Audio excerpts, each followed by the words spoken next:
forgive Peter Obi for acting like nothing happened when his supporters threatened me. Omaseye. Sam Omaseye, the chairman of the Nation newspaper editorial board and a columnist with the newspaper, has revealed that he has forgiven the presidential candidate of the Labour Party, Peter Obi, for acting like nothing happened when his supporters threatened him over a controversial opinion article that he published last year.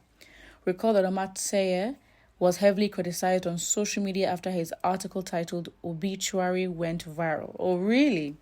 While recalling all that he experienced during that period, he said that he had to move to another location because he was verbally attacked and threatened over the article that he wrote.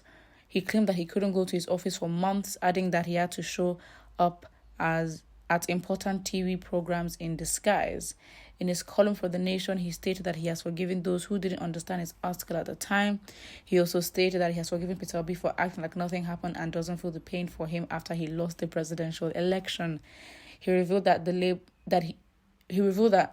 knows the Labour Party presidential candidate personally, or that he knows him personally, but he didn't get a message from him after he was threatened. It's the audacity, It's the audacity of this man. And you know what? It's crazy because you're forgiving who? No one, it's funny enough because Peter Obi will not even come out and say, I accept or not accept your apology. I'll be your forgiveness. I'm so confused. This is such a strange, you literally, and I think, because as a whole, Nigerians in all sectors, in all systems, in governance, whatever it is, we just lack accountability.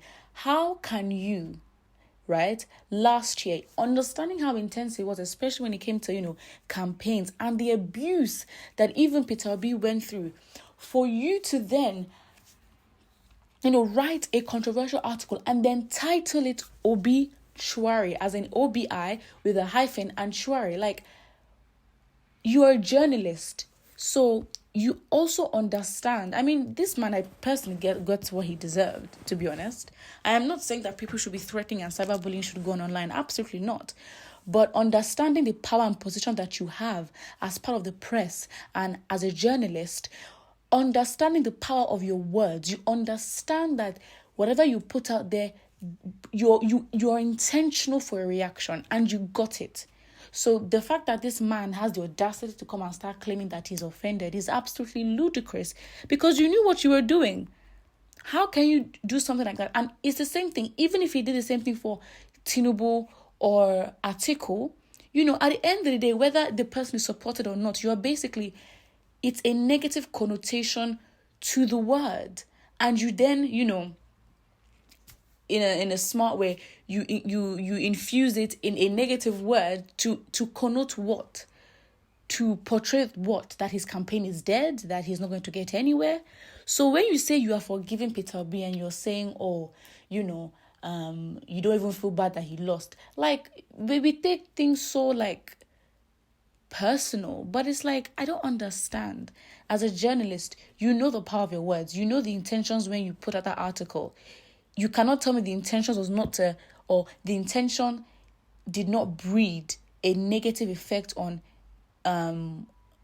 Peter Obi's name, or you did not expect that it would at least twist or sort of, influence perceptions of people. You're a journalist, for crying out loud. You know the impact of what you did.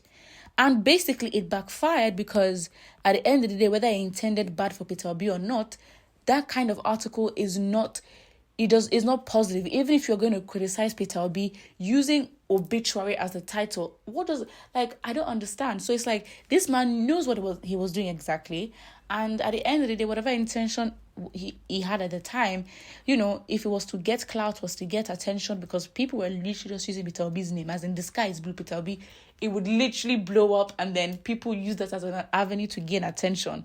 So I think this man absolutely got what he deserved. It backfired. Maybe his intentions was to actually raise, to really trigger his supporters to then, defend him and all that. But then to speak like this, it just doesn't make sense. But anyways, the bigger picture in this is we need to also analyze and talk about how basically a lot of journalists and a lot of journalists get away with what they write. And if you are to inform the people. Obviously he's a human being at the end of the day. His biases and his subjective views on whatever would influence what he puts out there. But then there's also a responsibility on you, since you are feeding the mass with information. Excuse me, you're not going to be compared like it's like somebody on Twitter who is just speaking their mind and insulting whoever. No. They are an individual. Not that it's justified, but a different level of responsibility and onus is on you to be careful and, in a way, to be intentional about the content you put out there. And you cannot tell me that you did not think that, titling something obituary, given the context of the time. I mean, last year was intense when it came to, Peter Obi's campaign and whether he was liked or not. I mean, no one can deny that. It was very intense. The backlash, the what was it? It's like there was an agenda to just really put this man down. Do you remember that picture in Germany? I think I remember of someone who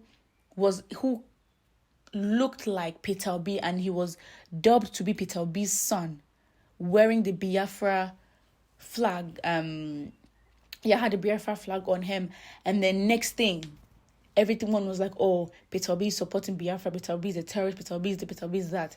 It's like, I remember that time, and I'm just giving an example of how the media and the press basically did everything they could to put this man down. So as a journalist, with your colleagues, you cannot tell me that there wasn't, like, to an extent, intention to basically sway, the public image of Peter Obi to a negative side.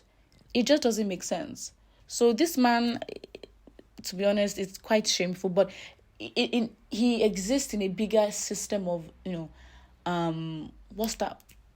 Is it impunity? Yes.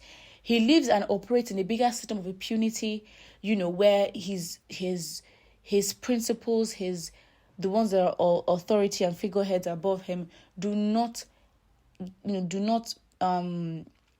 pay and look at the consequences for their actions. No, he literally basically just does what he wants, and so in his own position of power, he and you can't expect him to be to be as responsible. Anyways, put what you think about this in the comment section below, and don't forget to like and subscribe.